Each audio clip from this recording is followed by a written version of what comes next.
నమస్తే శోభా Telugu TV news కి స్వాగతం.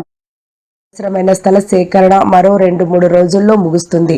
కేబినెట్ భేటీకి ముందు ఈ భారీ హౌసింగ్ ప్రాజెక్టు ఏర్పాట్లపై గృహ నిర్మాణ శాఖ మంత్రి పొంగులేటి శ్రీనివాసరెడ్డి ఉన్నతాధికారులతో సమీక్ష సమావేశం నిర్వహించారు.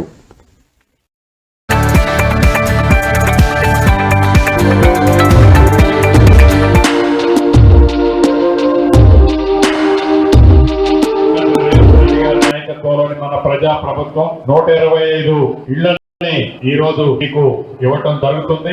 ఈ 125 ఇళ్లతో పాటు అర్హులైన పేదవాళ్లు చాలా మంది ఉన్నారు. గత ప్రభుత్వంలో లాగా కాకుండా ఏదైతే ఔటర్ రింగ్ రోడ్ లోని ఇంధన సైడ్ ఉన్న నిరుపేదలకి మొదటి విడత 1,00,000 ఇళ్లు శాంక్షన్ చేయడం జరిగింది. రాబోయే 2-3 రోజుల్లోనే కార్యక్రమానికి శ్రీకారం చుడుతున్నాం. చుట్టి మొదటి విడత సుమారు 19 నియోజకవర్గాల్లో పైలట్ కింద ఒక్కొక్క నియోజకవర్గంలో 500 నుంచి 1000 ఇళ్లు తగ్గకుండా స్టార్ట్ చేసి యుద్ధ ప్రాతిపదిక మీద మొదట విడత 1,00,000 ఇళ్లు కడతాం. తర్వాత 2వ విడత కడతాం, 3వ విడత కూడా కడతాం. ఈ నియోజకవర్గంలో ప్రభుత్వ స్థలాలు 3 ప్రదేశాల్లో ఉన్నాయని చెప్పారు. ఆ స్థలాల్లో కూడా అక్కడ ఎవరైతే నిరుపేదలు నివసిస్తున్నారో వాళ్ళకి ఇల్లు ఇస్తూనే మిగిలిన ఆ పరిసర ప్రాంతాల్లో ఉండే నిరుపేదలకు ఇచ్చే విధంగా అక్కడ కూడా ఇందిరమ్మ ఇల్లు హైరైజ్ బిల్డింగ్ కట్టబోతున్నామని చెప్పడానికి సంతోషిస్తున్నాను. మీరు 10 సంవత్సరాల్లో ఏమైతే ఇల్లు కట్టారని జబ్బలు కట్టుకొని మేము 12 HKలు కట్టామని అసంపూర్తిగా వదిలేసిన వాటినన్నింటినీ మేమే పూర్తి చేసి ఈనాడు డిస్ట్రిబ్యూషన్ చేస్తున్నాం.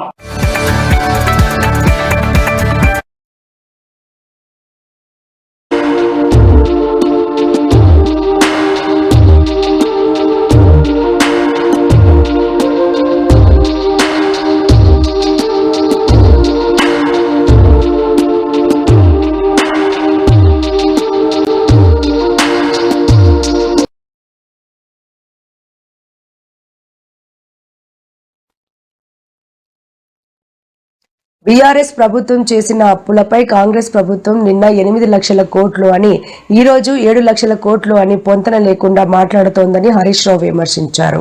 కేటీఆర్ విసిరిన సవాల్కు తెలంగాణ భవన్ కు వస్తానన్న మంత్రి జూపల్లి కృష్ణారావు చివరకు సబ్జెక్ట్ లేక తోక ముడిచి వెళ్లిపోయారని ఎద్దేవా చేశారు.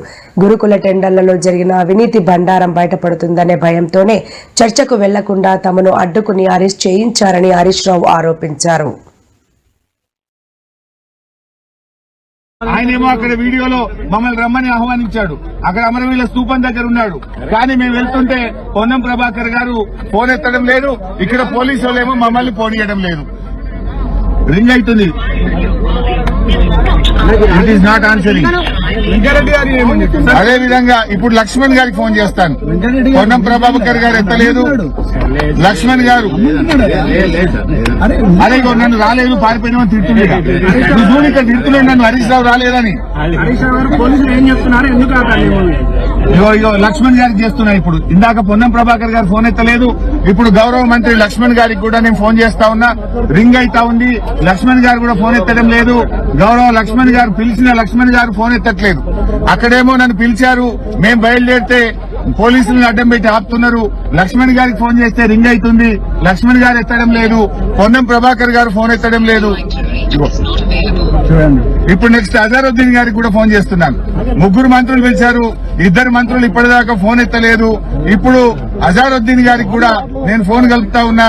మరి వారికైనా చెప్పి పోలీసులకు చెప్పండి, మమ్మల్ని వదిలిపెట్టండి. మమ్మల్ని వదిలిపెట్టే మేము చర్చకు పోతాం. అజారుద్దీన్ గారి ఫోన్ రింగ్ అయితా ఉంది. ఇప్పటిదాకా పొన్నం ప్రభాకర్ గారు ఎత్తలేదు, లక్ష్మణ్ గారు ఎత్తలేదు. ఇప్పుడు అజారుద్దీన్ గారి ఫోన్ రింగ్ అవుతుంది. కనీసం అజారుద్దీన్ గారి ఫోన్ ఎత్తినా ఇది అజారుద్దీన్ గారి ఫోన్. అజారుద్దీన్ గారికి ఫోన్ చేస్తున్నా. ఒకవేళ అజారుద్దీన్ గారు ఫోన్ ఎత్తితే పోలీసులకు చెప్పండి, మమ్మల్ని వదిలిపెట్టండి, మేము చర్చకు రావడానికి సిద్ధంగా ఉన్నామని. ఇప్పుడు 2 మంత్రులకు ఫోన్ చేస్తే 2 ఎత్తలేదు. 3వ మంత్రి అజారుద్దీన్ గారి ఫోన్ రింగ్ అయితా ఉంది. ఆయన కూడా ఫోన్ ఎత్తడం లేదు. ఒకవేళ అజారుద్దీన్ గారు మీరు టీవీలో చూస్తున్నటువంటి కాంగ్రెస్ నాయకులు అజరుద్దీన్ గారు కూడా ఎత్తలేదు. 3 మంత్రులకు ఫోన్ చేసినాం, మేం బయలుదేరినాం, మీరే ఛాలెంజ్ విసిరారు, మీరే నన్ను రమ్మన్నారు, బయలుదేరి వస్తా ఉంటే మీ పోలీసులను అడ్డం పెట్టుకుని ఇవాళ మమ్మల్ని చర్చకు రాణిస్తలేరు. అంటే కాంగ్రెస్ ప్రభుత్వం తోకముడ్చింది, మంత్రులు పారిపోయినరు. మంత్రులు మేమొస్తే వాళ్ళ నిజాలు బయటకు వస్తాయి, వాళ్ళ స్కాములు బయటకు వస్తాయి, వాళ్ళ అవినీతి బయటకు వస్తుందని పోలీసులను అడ్డం పెట్టుకుని ఇక్కడ మమ్మల్ని ఆపుతా ఉన్నారు. ఇది ప్రజాస్వామ్యం కాదు. పోలీసులను అడ్డం పెట్టుకుని రాజకీయం చేయడం కాదు. మీరు తప్పు చేయకపోతే, అవినీతికి పాల్పడకపోతే, స్కామ్ చేయకపోతే మమ్మల్ని పోలీసు వాళ్ళని పెట్టి ఎందుకు ఆపుతున్నారు? మేమేమి చర్చించడానికే వస్తున్నాం, యుద్ధానికి రావడం లేదు, పోరాటానికి రావడం లేదు. మాట్లాడడానికి వస్తా ఉంటే ఇవాళ మంత్రులు ఫోన్లు ఎత్తారు, మేము వస్తుంటే పోలీసు వాళ్ళని పెట్టి ఆపడం ఇది చాలా దుర్మార్గమైంది. పోలీసులు మీరు వెళ్ళడానికి వీలు లేదు, మాకు పైనుంచి ఆదేశాలు ఉన్నాయి. ఎవరు ఆదేశాలు ఇచ్చారో మీరే పోలీసులు అడగండి. ఒకవైపు ప్రభుత్వం మమ్మల్ని దమ్ముంటే చర్చకి రండి.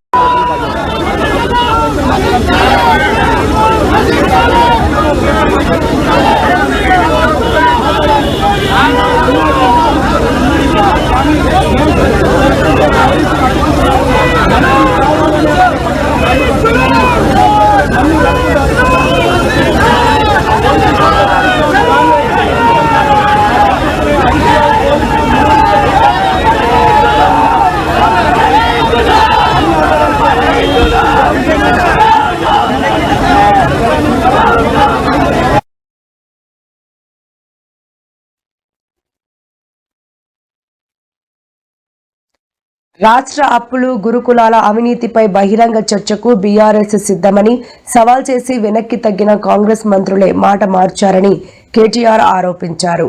చర్చకు వెళ్తున్న మాజీ మంత్రి హరీష్ రావుతో పాటు బీఆర్ఎస్ నేతలను పోలీసులు అరెస్ట్ చేయడాన్ని ఖండించిన ఆయన వారిని వెంటనే విడుదల చేయాలని డిమాండ్ చేశారు. తీసుకుపోతారు, వాళ్ళ బండ్లలో తీసుకుపోతారు మీరు కావాలంటే. Thank you. ఇంకొక 5 నిమిషాలు చూద్దాం. ఇప్పుడు మమ్మల్ని ఫోన్ చేయరంటే ఆయన రాడంట, మరి ఏం చేయాలి మేము? లేదంటే మీ టీవీ స్టూడియోలలో పెట్టినా ఆడికన్నా వస్తాం. కనీసం మీరు టీవీ స్టూడియో అన్న డిసైడ్ చేయండి, అక్కడికి రావడానికైనా మేము సిద్ధం, లేదా అసెంబ్లీ అయినా సిద్ధం. Thank you.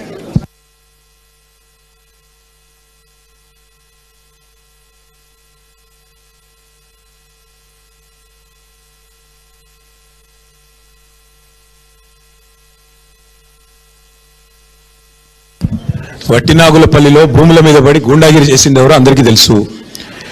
బాంబులు వెళ్తాయని డైలాగులు కొట్టి, తొడలు కొట్టి, జబ్బలు జరిచి చివరికి పారిపోయింది ఎవరో అందరికీ తెలుసు. ఇవాళ లొట్టపీస్ కేసులు పెట్టి గూండాగిరి చేసే ప్రయత్నం చేసి ప్రతిపక్షం గొంతు నొక్కే ప్రయత్నం చేస్తున్నది ఎవరో అందరికీ తెలుసు. ఎన్ని కేసులు పెట్టుకున్నా, మీరు ఎన్ని భూ కబ్జాలు చేసినా అన్నిటినీ కక్కించేది ఖాయం. ప్రభుత్వంలోకి వచ్చిన తర్వాత తప్పకుండా ఎవరెవరు అక్రమార్కులు 1 కోటి ఎకరాలు నిషేధిత జాబితాలో పెట్టిన వాళ్ళు ఎవరు, దాని వెనకాల జరుగుతున్న 30% లావాదేవీలు ఏంటి, ఇవన్నీ కూడా కక్కించే బాధ్యత. ఇవాళ బీజేపీ అండ చూసుకొని కాంగ్రెస్ మంత్రులు బీజేపీ అండ చూసుకొని చెలరేగిపోతా ఉన్నారు. వాళ్ళ మీద ఈడీ దాడులు జరిగినా వాస్తవాలు బయటికి రావట్లేదు. అందుకే ఇష్టం వచ్చినట్టుగా మాట్లాడుతున్న మంత్రులు తప్పకుండా వారి అవినీతిని కక్కించే రోజులు కూడా దగ్గరలో ఉన్నాయి. అన్నమాటకు కట్టుబడి ఉన్నాను, తన మాట లెక్కలు తప్పని కేసీఆర్ తో చర్చించాలని మిమ్మల్ని దుబ్బలికిస్తారు.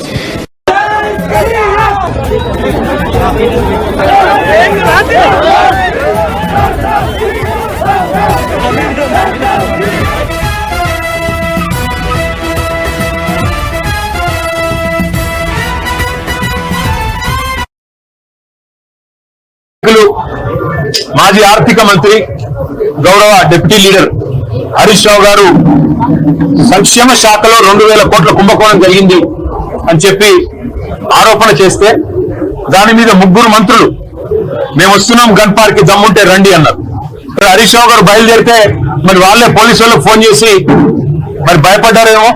ఎక్కడ హరీష్ రావు గారు, మా నాయకులు, మా శ్రీనివాస్ గౌడ్ గారు, మా ఆర్ఎస్ ప్రవీణ్ కుమార్ గారు ఎక్కడ మళ్ళీ వచ్చి వాస్తవాలు చెప్తే ప్రజల ముందు పరువు పోతుందని ఇక్కడ మా తెలంగాణ భవన్ లో బయలుదేరిన మరుక్షణంలోనే పోలీసుల చేత అరెస్టు చేయించి ఇప్పుడు కంచన్బాగ్ పోలీస్ స్టేషన్ కి తీసుకొని పోతా ఉన్నారంట. నేను మంత్రులు వాళ్ళ దగ్గర లేవండి. వాళ్ళు పూర్తిగా 2000 కోట్లు మెక్కి ఉన్నారు. తెలంగాణ బిడ్డలకు, తెలంగాణ చిన్నతర కాంట్రాక్టర్లకు రావాల్సిన ఆస్తినంతా కూడా ముఖ్యమంత్రి రేవంత్ రెడ్డి, జయవీర్ రెడ్డి, నరేంద్ర రెడ్డి వీళ్ళందరూ కూడా మొత్తం కూడా ఒక ప్రాజెక్ట్ మానిటరింగ్ యూనిట్ అని ఒకటి పెట్టి జీవో నెంబర్ 17 దొడ్డిదారిన తీసుకొచ్చి మొత్తం కూడా తెలంగాణ బిడ్డలకు చెందాల్సిన సంపదను రాష్ట్రంలో కాకుండా బాంబే, అదేవిధంగా గుజరాత్, ఢిల్లీకి చెందిన స్టేట్లకు కట్టబెట్టిండ్రు. మీరు గౌరవ హైకోర్టు ఎన్నో జడ్జిమెంట్లు ఇచ్చినా కూడా, ఎన్నో నిర్దేశాలు ఇచ్చినా కూడా వాటన్నిటి తుంగలో తొక్కి రాత్రిపూట దొంగతనంగా మొత్తం కూడా టెండర్లు పిడిచిండ్రు. కేసీఆర్ గారి సమయంలో ఈ విధంగా జరగలేదు. కేసీఆర్ గారు 10,000 మంది తెలంగాణ బిడ్డలను కాంట్రాక్టర్లుగా తయారు చేసిండ్రు. ఈ సంపదను ప్రజాస్వామీకరించారు. ఈ రోజు రేవంత్ రెడ్డి గారు మొత్తం కూడా ప్రాజెక్ట్ మానిటరింగ్ యూనిట్ పెట్టి దొడ్డిదారిన జీవో 17 తీసుకొచ్చి మొత్తం కూడా 1000 కోట్ల రూపాయలు తిన్నారని మా డిప్యూటీ ఫ్లోర్ లీడర్, మాజీ మంత్రి హరీష్ రావు గారు ఆధారాలతో బయట పెట్టారు. మాకు తెలిసిన ఆధారాలను కూడా మేము తీసుకొచ్చి, నేను, కొప్పుల ఈశ్వర్ గారు, గెల్లి శ్రీనివాస్ యాదవ్ ఈరోజు సోమాజిగూడలో మేము వెయిట్ చేస్తాము అని చెప్పి మేము వారం రోజుల క్రితమే చెప్పాము. ఈరోజు బహిరంగ చర్చకు పిలిచింది వాళ్ళే. ఒక 2 వారాల క్రితం అడ్లూరి లక్ష్మణ్ కుమార్ గారు ఆయనే బహిరంగ చర్చకు పిలిచారు, అజరుద్దీన్ గారు పిలిచారు, పొన్నం ప్రభాకర్ గారు పిలిచారు. అందుకొరకు అది స్వీకరించి మేము వారం రోజుల ముందరనే సోమాజిగూడకు వస్తామని చెప్పాము. నిన్న రాత్రి తొండి చేసి వాళ్ళు ఏమన్నారు, లేదు మేము సోమాజిగూడకు రాము, హరీష్ రావు గారు వస్తేనే వస్తామంటే హరీష్ రావు గారు వచ్చారు. ఆయన సిద్దిపేట ప్రోగ్రామ్ బంద్ చేయని వచ్చిన తర్వాత మేము సోమాజిగూడ కాదు, మీరు గన్ పార్క్ రమ్మన్నారు కదా, మేము గన్ పార్కే వస్తున్నామని చెప్తే ఇప్పుడు గన్ పార్క్ పోదామని బయలుదేరితే ప్రజాస్వామ్యబద్ధంగా జరిగిన అన్యాయాన్ని, తెలంగాణ బిడ్డల నోట్లో మట్టి కొట్టిన వైనాన్ని తెలంగాణ ప్రజలకు తెలియజెప్పడం కోసం శాంతియుతంగా ఆధారాలతో సహా మేము పోతుంటే మమ్మల్ని పోనివ్వడం లేదు.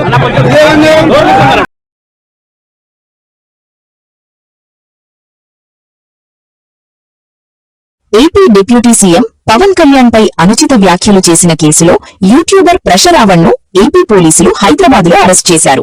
ఒక కేసులో కోర్టు బెయిల్ మంజూరు చేసిన వెంటనే 2025 నాటి మరో కేసులో సర్పవరం పోలీసులు అతన్ని మళ్లీ అదుపులోకి తీసుకున్నారు. రావణ్ ను ఆస్పత్రికి తరలిస్తుండగా జనసేన కార్యకర్తలు పోలీస్ జీపుపై కోడిగుడ్లతో దాడి చేయడంతో అక్కడ ఉద్రిక్తత నెలకొంది. 7:30 మధ్యలో జరిగింది. ఆ టైంలో మీరు ఏం చేస్తుండే, అసలు ఏం చెప్పి తీసుకుపోయినారు పోలీసులు? అసలు ఏం చెప్పలేదండి. నేను లోపల కూర్చొని హోంవర్క్ చేపిస్తున్నాను. నేను అప్పుడే 7:30 ఆ టైంలో వచ్చాను ఆఫీస్ నుంచి. నా భర్త కూడా అప్పుడే వచ్చారు బయటకు వెళ్ళి. ఇంట్లో ఉండడానికి ఛాయిస్ లేదు, కేసు ఉంది కదా, ఇంట్లో ఉండట్లేదు, బయటనే ఉన్నాడు. నేను రా అని పిలిస్తే వచ్చాడు ఇంటికి. చాలా రోజులైంది, ఒకసారి రా అని చెప్తే వచ్చాడు.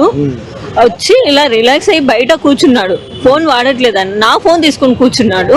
నేను పిల్లలకి ఇంట్లో హోంవర్క్ చేపిస్తున్నాను. ఎప్పటి నుంచి అబ్జర్వ్ చేస్తున్నారో తెలీదు. అక్కడ కూర్చున్న విషయం పక్క బిల్డింగ్ ఎదురుగా ఆపోజిట్ బిల్డింగ్ లో నుంచి చూసారంట. అక్కడ పైకి ఎక్కేసి చూసేసి బయట కూర్చున్నాగానే రాగానే పరిగెత్తుకుంటూ వచ్చేసి పైకి వస్తున్న సౌండ్ కూడా రాలేదు. 3rd ఫ్లోర్ లో ఉంటాం మేము. పైకి వస్తున్న సౌండ్ కూడా రాలేదంట. కింద ఉన్న వాళ్ళు చెప్తున్నారు మాకు. లాక్కొని వచ్చేసి మెడ పట్టుకొని లాగుతున్నారు. నేను చూడట్లేదు. అంటే నేను అనేది, మీరున్నారు తెలంగాణలో, ఏపీలో కాదు, తెలంగాణలో ఏపీ పోలీసులకు భయపడి దాచుకోవాల్సిన పరిస్థితులు ఉన్నాయా అంటే, ఇప్పుడు ఒకసారి ఆల్రెడీ కర్నూలు ఒక కేసు అయింది మార్చ్ లో. ఆ విషయంగా నా భర్త తనకు తానుగా ఎంక్వైరీకి వెళ్ళాడు. వెళ్తే అక్కడ ఏం చేశాడు, నోటీస్ ఇచ్చేసారు, వెళ్ళాడు. వెళ్తే అక్కడ ఏం చేశారు, అక్కడ పెట్టుకుని 3rd డిగ్రీ ప్రయోగించారు ఆ రోజు. ఆ విషయంగా భయపడి మేము కేసుకి, ఇప్పుడు ఈ కేసుకి వెళ్ళలేదు అక్కడికి. ఇంకేం చేశారు, తెలంగాణలో తెలంగాణ వ్యక్తికి తెలంగాణ పోలీసులతో సంబంధం, కానీ ఏపీ పోలీసులు ఇక్కడికి వచ్చి తిరుగుతుంటే తెలంగాణ పోలీసులు ఏం చేస్తున్నట్టు నిన్న కూడా మిమ్మల్ని కొంచెం పట్టుకొని లాగేరు అది ఇది చెప్తా ఉన్నారు. అదే ఆంధ్ర పోలీసులే వాళ్ళు సివిల్ లో వచ్చారు. లాక్కెళ్తుంటే నా భర్తని ఏం చేశారో అన్న టెన్షన్ ఎక్కువ అయిపోయింది నాకు. అక్కడ ఇక్కడో అంట బొబ్బిలే, అది కేసు ఇంతకు ముందే ఉంది కదా, ఆ కేసు రిలేటెడ్ గానే వచ్చారు. అక్కడెక్కడో అంట పట్టుకొని లాక్కెళ్తున్నారు, మెడ పట్టుకొని లాక్కెళ్తున్నారు. నా భర్త అరుస్తే నేను పరిగెత్తుకుంటూ వెళ్ళి నా పిల్లలు నేను ఏడ్చుకుంటూ వెళ్తున్నాం. ఏడ్చుకుంటూ వెళ్ళి నేను అడ్డం పడేశాను. నా భర్తను పట్టుకున్నాను. నేను పంపించాను. మీరు ఎట్లా వస్తారు, ఎవరు లేరు, మీరు డ్రెస్ లేదు, ఏమీ లేదు, ఎలా వస్తారు, ఇంటి లేదు, డ్రెస్ లేదు, యూనిఫామ్ లేదు. యూనిఫామ్ లేకుండా వచ్చారు. ఒకరేమో ఇద్దరేమో తనని పట్టుకున్నారు, నేనేమో మా హస్బెండ్ నేను పట్టుకుంటే నా చేయి లాగుతున్నారు. ఆ స్టెప్స్ మీద వీడియోస్ తీయడానికి ఎవరూ లేరు. నా చేయి పట్టుకొని లాగి తోసేస్తున్నారు. మహిళా పోలీసులు ఎవరు లేరు, వాళ్ళే ముగ్గురే. మహిళా పోలీసులు లేరు, వాళ్ళే ముగ్గురే ఉన్నారు. వాళ్ళిద్దరిని పట్టుకున్నారు. ఇద్దరేమో నా భర్తను పట్టుకున్నారు. నేను పరిగెత్తుకుంటే వెళ్ళి నా భర్తను పట్టుకుంటే నన్ను లాగేస్తున్నాడు. ఒకతను లాగేస్తున్నాడు, తోస్తున్నారు స్టెప్స్ మీద. దెబ్బలు కూడా తగులుతున్నాయి. అది కిందకి లాకెళ్ళి ప్రైవేట్ వెహికల్లో ఎక్కించడానికి ట్రై చేశారు. నేనేమో వెళ్ళేసి డోర్ కి అడ్డంగా నించుంటే ఒక పర్సన్ వచ్చి లాగుతున్నాడు. అయినా నేను వదిలించుకొని పోయి మళ్ళీ డోర్ దగ్గర నించుంటా. ఎస్ఐ చూసారు, వీడియోస్లలో చూసారు, ఎలా మ్యాన్ హ్యాండ్లింగ్ తోసేయడానికి, అన్ని చేయడానికి ఏం కాదు, తోసేయడానికి. మహిళా పోలీసులు లేరు, తోసేయడానికి ట్రై చేస్తున్నాడు నన్ను.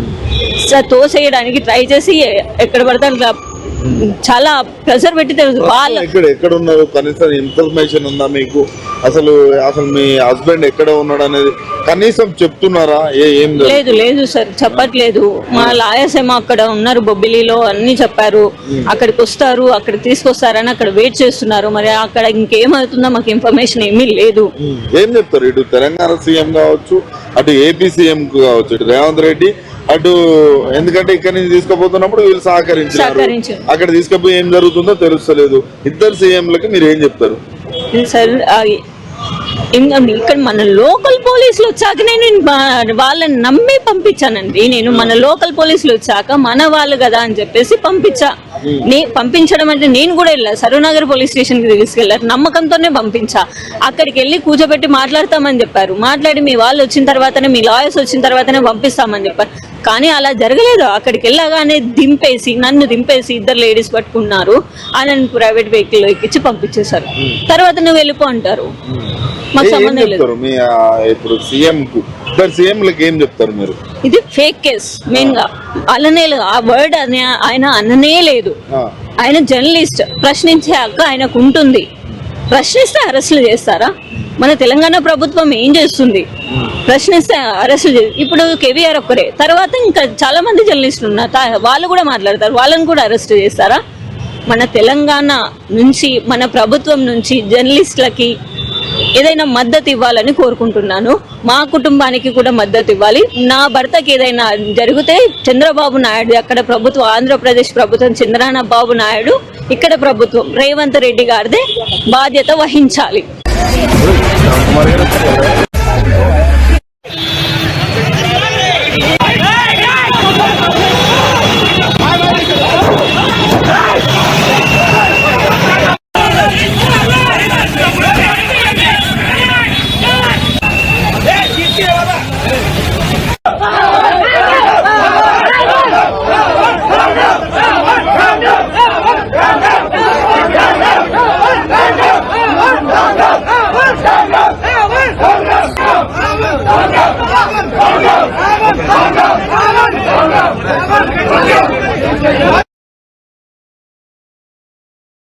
కృష్ణలంక మాజీ సీఐ నాగరాజు పోలీసుల వేధింపులు తాళలేక సెల్ఫీ వీడియోలో మరణ వాంగ్మూలం మాదిరిగా అన్ని వివరాలు చెప్పి ఆత్మహత్య చేసుకున్న క్రాంతికుమార్ కుటుంబాన్ని శ్రీ వైఎస్ జగన్ పరామర్శించారు. విజయవాడ కృష్ణలంకలో ఉన్న క్రాంతికుమార్ ఇంటికి వెళ్లిన శ్రీ వైఎస్ జగన్ ఆయన భార్య, పిల్లలు, తండ్రిని కలిసి ఓదార్చారు. పోలీసులు క్రాంతికుమార్ను ఏ విధంగా వేధించారనేది చెప్పిన వారు తమ గోడు వెళ్లబోసుకున్నారు. వారిని ఓదార్చి ధైర్యం చెప్పిన శ్రీ వైఎస్ జగన్ ఆ ఇంటి వద్ద మీడియాతో మాట్లాడారు. స్టేషన్లలో ఇల్లీగల్ యాక్టివిటీస్ చేస్తా ఉన్నారు, కొడతా ఉన్నారు, చంపుతా ఉన్నారు, వీడియో ఫుటేజ్ అనేది తీసేసినారు. కంప్లైంట్లు ఇస్తే కంప్లైంట్ చెత్తబుట్టలో పడేస్తా ఉన్నారు. అంటే ఒక పద్ధతి ప్రకారం జరుగుతా ఉన్నా కనీసం ఇంతవరకు కేసు రిజిస్టర్ చేయాల. It is actually SC/ST case register చేయాల్సింది. మరణ వాంగ్మూలం తాను ఇచ్చింది, కేసు రిజిస్టర్ చేయాల. వాళ్ళ కుటుంబానికి ఏం పరిష్కారం చెప్తా ఉన్నాం? అన్ని రకాలుగా అన్నకు తోడుగా పార్టీ ఖచ్చితంగా నిలబడుతుంది. అన్ని రకాలుగా కూడా ఈ కేసుకు సంబంధించి లీగల్ ఎయిడ్ దగ్గర నుంచి మొదలు పెడితే అన్ని రకాలుగా కూడా తోడుగా ఈ కుటుంబానికి ఉంటాం. ఖచ్చితంగా న్యాయం జరిగే దిశగా కోర్టుల మీద ఖచ్చితంగా ఒత్తిడి కూడా తీసుకొచ్చే కార్యక్రమం కూడా ఖచ్చితంగా చేస్తాం. కేసులు లేవు, ఇచ్చినట్టుగా మన టీం మొత్తం కూడాను దాదాపుగా 10 రోజులు మట్టి ఇక్కడే ఉంటున్నారు. వైఎస్ఆర్సీపీ నాన్నగారు హయాంలో మేము ఆర్ట్ కాలేజీలో పెద్ద మీటింగ్ పెట్టాం, కేఎస్ బాబు మేము. తర్వాత మేము ఇప్పుడు కూడా మీరంటే మాకు గౌరవమే. ఏదో మన వర్గీకరణ విషయంలో కొంచెం నేను అట్లా వెళ్ళినా కూడా 2000 నేను వచ్చి కలిశాను. నేను 2019లో తమరికి నేను మద్దతు కూడా ఇచ్చానన్న. వాళ్ళకి కూడా మీరంటే మాకు మంచి అభిమానమే. అదే వర్గీకరణ విషయంలో కొంచెం మేము అట్లా వెళ్ళాం. ఏదేమైనా మేమంతా పేదరికంలో వాళ్ళకి ఇక్కడే జీవిస్తున్నాం. కాలవగడ మేము డబ్బులకి కక్కుర్తి పాడలేదు. నా బిడ్డ కూడా అంటారు కానీ ఏదో తెలియదు టైంలో పెట్టారు.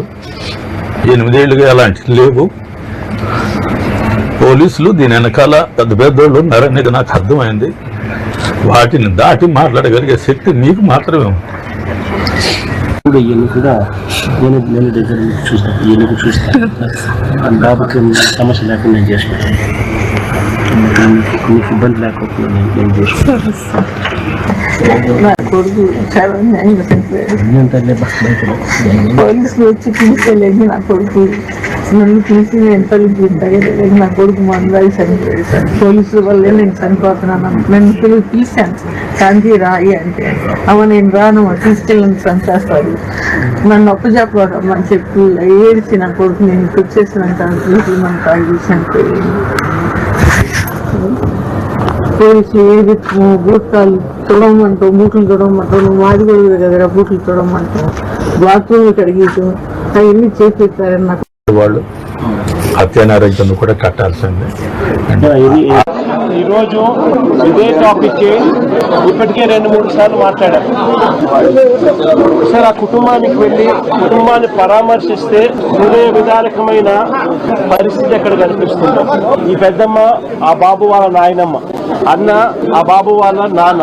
ఒకసారి ఆ బాబు బ్యాక్గ్రౌండ్ ఒకసారి గమనిస్తే వీళ్ళ పిల్లలు 3 పిల్లలు, వీళ్ళ పరిస్థితి గమనిస్తే అందరూ కూడా చిన్న ఇంట్లో అందరూ కలిసి ఉండే పరిస్థితి. అటువంటి పేదరికంలో బ్రతుకుతా ఉన్న వీళ్ళను ఈ వ్యవస్థ ఎలా చిన్నాభిన్నం చేసింది అన్నదానికి నిదర్శనం. ఆ పిల్లాడు ఒక టాక్సీ డ్రైవర్. గత 8 సంవత్సరాలుగా ఆ పిల్లాడి మీద ఎటువంటి కేసులు కూడా లేవు. 8 సంవత్సరాల కిందట ఏదైనా చిన్న చిత్తగా కేసులు ఏదైనా ఉండింటే ఆ కేసులు కూడా కొట్టేశారు. ఏ కేసులో ఆ పిల్లాడికి శిక్ష కూడా వల్ల 8 సంవత్సరాల కిందట ఏదైనా ఉండింటే కూడా. ఈ 8 సంవత్సరాలుగా టాక్సీ తోలుకుంటా ఉన్నాడు. ఎటువంటి చిన్న చిత్తగా కేసులు కూడా లేవు. మరి ముఖ్యమంత్రి చంద్రబాబు, డిప్యూటీ సీఎం పవన్ కళ్యాణ్ నేతృత్వంలో సుమారు 11,000 కోట్లకు పైగా నిధులతో గ్రామీణ ప్రాంతాల రూపురేఖలు మార్చనున్నారు. ఈ నిధులతో గ్రామాల్లో 125 రోజుల పని దినాలు కల్పించి రోడ్లు, డ్రైనేజీలు, కాలువలు వంటి శాశ్వత ఆస్తులను నిర్మిస్తారు. కేంద్ర ప్రభుత్వ ప్రతిష్టాత్మక పథకం VBG Ramji VB gram Tirupati జిల్లా రైల్వే కోడూరు నుంచి దేశవ్యాప్తంగా ప్రారంభం కావడం చారిత్రాత్మకం. నీటి తొట్టెలు గత 2 ఏళ్లలో ఉపాధి హామీ నిధులు సమర్థవంతంగా వినియోగిస్తూ పల్లె పండుగ మరియు పల్లె పండుగ 2 కార్యక్రమాల ద్వారా 16,695 కోట్ల ఉపాధి నిధులు వినియోగించాం. ఈ నిధులతో అంటే గత వైసీపీ చేసే పాలనకి మనకి తేడా చెప్తున్నాం. ఈ నిధులతో 7,000 కిలోమీటర్ల సీసీ రోడ్లు, 40,000 గోకులాలు, 15,500 పశువుల నీటి తొట్టెలు, 1,07,000 నీటి కుంటలు, అడవి తల్లి బాట కార్యక్రమం ద్వారా 1,373 కిలోమీటర్ల గిరిజన రహదారులు, 1,66,000 ఎకరాల ఉద్యానవన పంటల సాగుని అభివృద్ధి చేశాం. అలాగే 55 కోట్ల 40 లక్షల పని దినాలు కల్పించి గ్రామీణ కుటుంబాలకు ఉపాధి భద్రత కల్పించగలిగాం. దీంతో పాటు స్వచ్ఛ రథాల ద్వారా స్వచ్ఛ గ్రామం, ఆరోగ్య గ్రామం లక్ష్య సాధన దిశగా గ్రామాల్లో పారిశుద్ధ్య సేవలను ప్రజలకు మరింత చేరువ చేసి పరిశుభ్రమైన వాతావరణాన్ని అందిస్తున్నాం. ఇప్పుడు 26-27 సంవత్సరంలో పల్లె పండుగ సాధించిన విజయాలను స్ఫూర్తిగా కొనసాగిస్తూ రైతులు పండించిన పంటలను, ముఖ్యంగా ఉద్యానవన పంటలను సకాలంలో మార్కెట్లకు చేరవేసి వారి ఆదాయాన్ని మరింత పెంపొందించే లక్ష్యంతో కూటమి ప్రభుత్వం ఎన్నడూ లేని విధంగా 10,000 కిలోమీటర్ల డొంక రోడ్లని నిర్మాణానికి శ్రీకారం చుట్టింది. అలాగే 1,00,000 ఎకరాల్లో ఉద్యానవన పంటల సాగును అభివృద్ధి చేయాలని సంకల్పించాం. దీంతో పాటు 1,500 కిలోమీటర్ల సీసీ బీటీ రోడ్లు, 500 కిలోమీటర్ల మ్యాజిక్ డ్రైన్స్ నిర్మాణాన్ని పూర్తి చేయాలని లక్ష్యంగా పెట్టుకున్నాం. గ్రామీణ పాలనలో ఆంధ్రప్రదేశ్ ఇప్పటికే దేశానికి ఆదర్శంగా నిలిచింది. రాష్ట్రీయ గ్రామ స్వరాజ్ అభియాన్ కింద 24వ స్థానంలో ఉండేది ఒకప్పుడు వైసీపీ పాలనలో. ఈ రోజున గౌరవ ముఖ్యమంత్రి గారి నేతృత్వంలో మీ అందరి సహకారంతో, మంత్రివర్గ సహచర సహకారంతో, పంచాయతీరాజ్ అధికారుల నిర్దేశకత్వంలో 24వ స్థానం ఉన్న ఆంధ్రప్రదేశ్ ఈ రోజు మొదటి స్థానానికి చేరుకుంది. 2025లో 5 జాతీయ పంచాయతీ అవార్డులు సాధించి దేశంలో 2వ స్థానంలో నిలిచాం. మన మ్యాజిక్ డ్రైన్ లో జాతీయ స్థాయిలో గుర్తింపు పొందడం మనందరికీ గర్వకారణం. అభివృద్ధి అంటే కేవలం పనులు చేయడం కాదు, ఆ పనులు చేసే శ్రామికుల జీవితాల్లో భరోసా నింపడం కూడా ప్రభుత్వ బాధ్యత. అందుకే ఉపాధి కూలీ అనే పదాన్ని బదులుగా ఈ రోజున మనం కూలీ అనే పదానికి బదులుగా శ్రామికులనే గౌరవప్రదమైన పదాన్ని తీసుకొచ్చాం.